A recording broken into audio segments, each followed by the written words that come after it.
From a Balkan civil war to war with Stanistan and the Mughals, this video is going to be insane. Make sure to stick around till the end and let's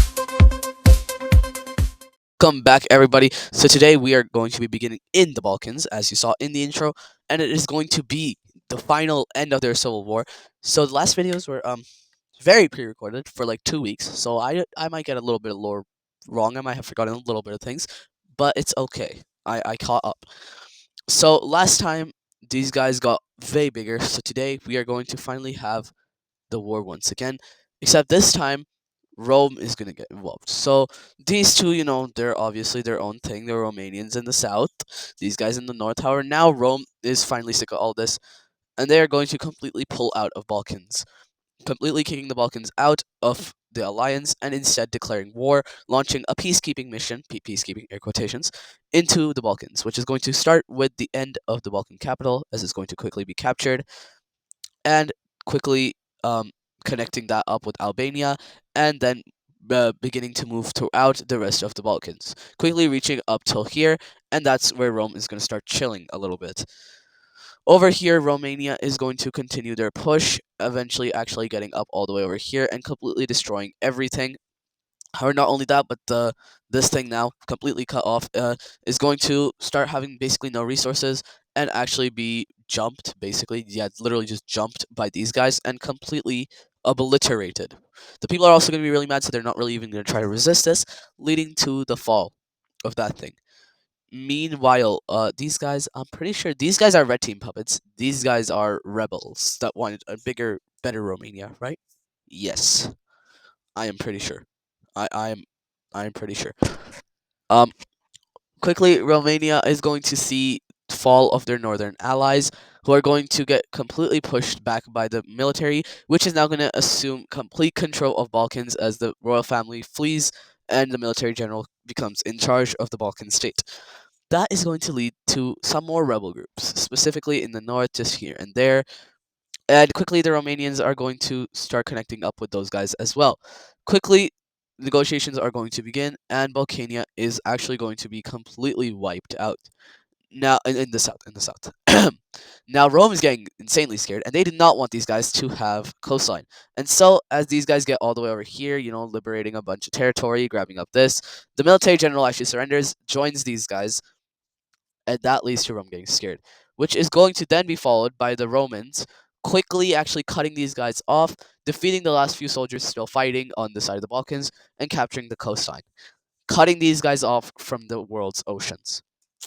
Now, taking a look at this peace treaty, Romania is actually not going to take that much stuff. Romania is a nice country. They know that they should not make the same mistakes that these guys made.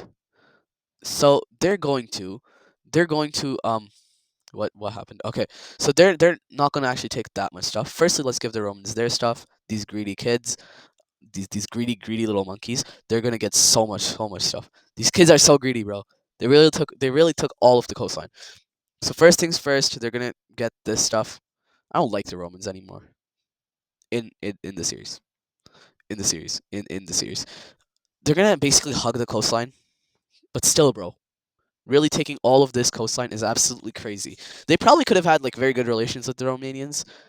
However, because they're greedy and they wanted all of this stuff, they're now enemies with the Romans, the Balkan ones, the Romanians. So now the Romanians, they're actually going to probably fall into the club of the red team, aren't they? Because they're probably mad about this.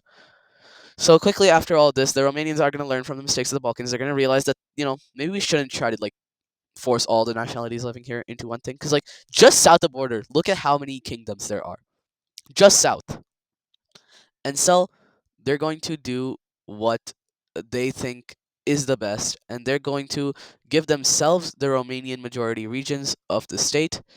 However, the rest is going to be divided up by nationalities, which is going to be a little bit difficult because instead of being based off of natural boundaries and defensible places, um, these borders are going to be based off of ethnical maps, which is going to make it very hard to defend the countries.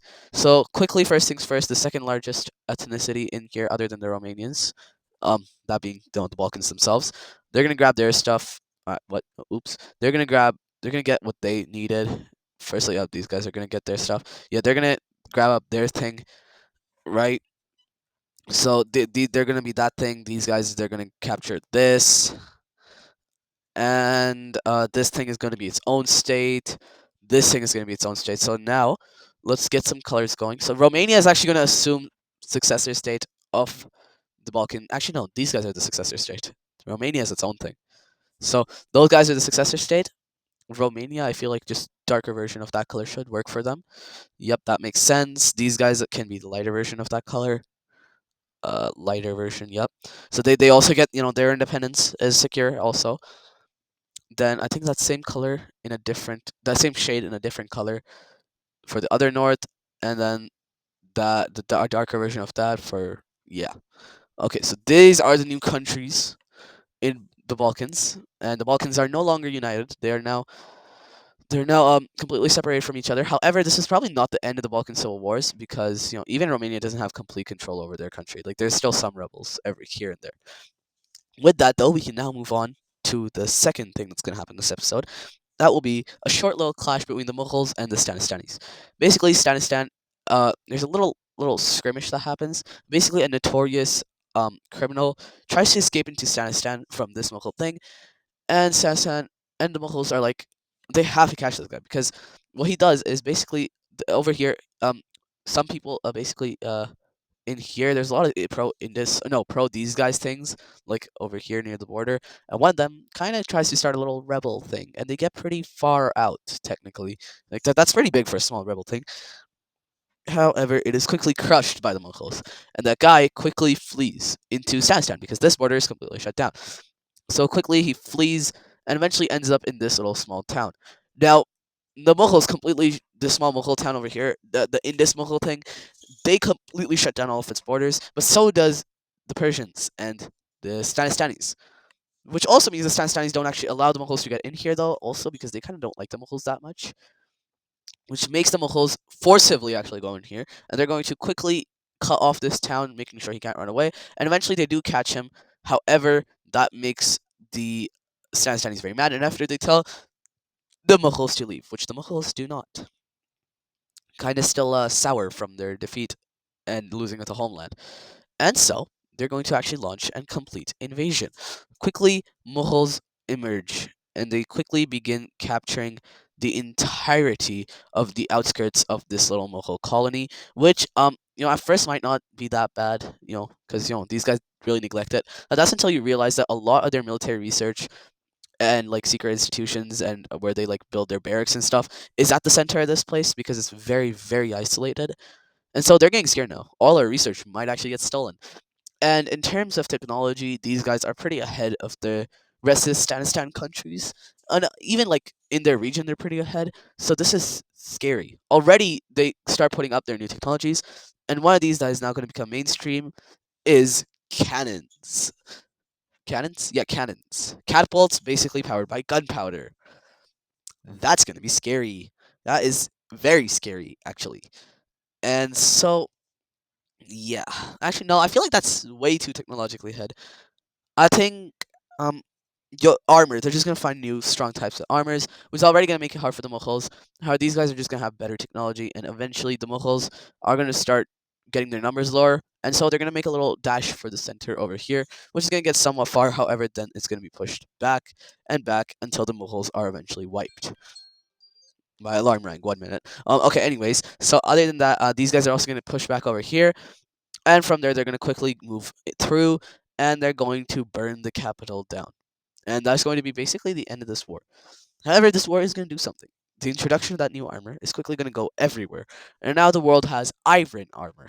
Before it was just chin, now it's iron. And also, this is going to encourage a lot more technological developments, and it's actually going to lead to a population boom in many of the countries because there's a lot of farming technologies that are also going to get out. Specifically to the blue team, who's going to innovate on them, re-expand them, and the world's population is going to begin skyrocketing for a bit in the area.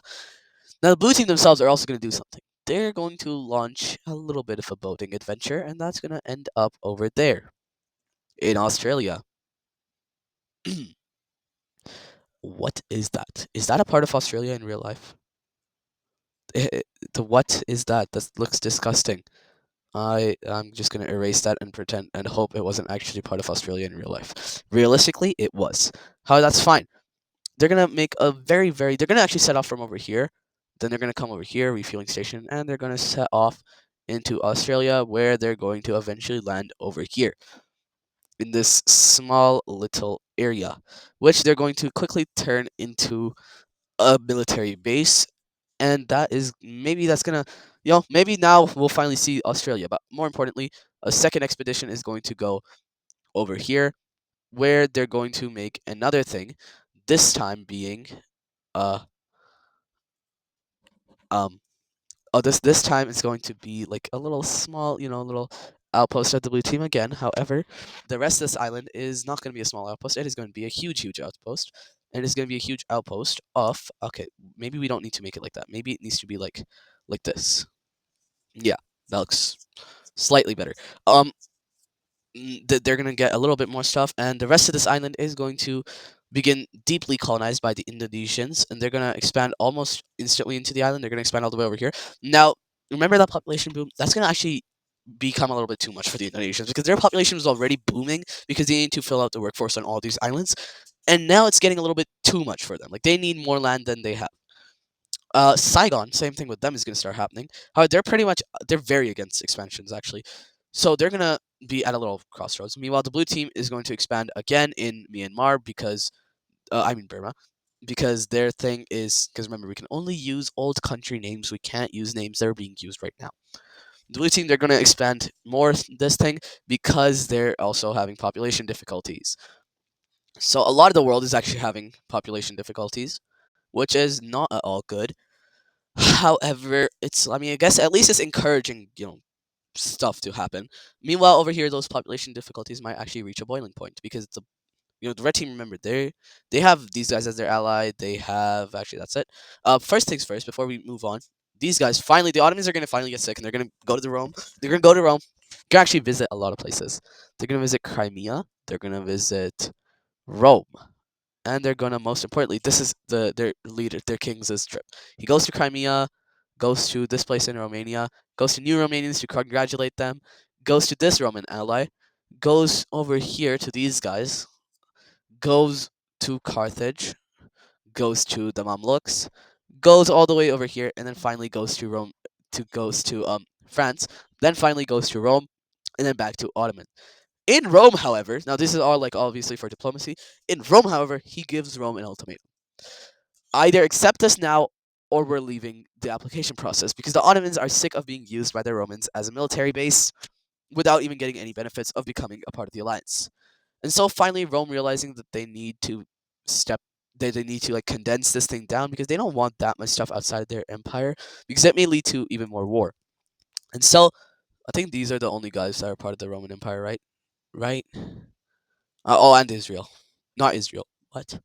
Is this Israel? I don't remember. What did I name these guys? Palestine? No. What did I name these guys? I Sinai. My fault. My fault. Education purposes. I mean entertainment purposes only. Sinai. Yeah. So Sinai is a part of them.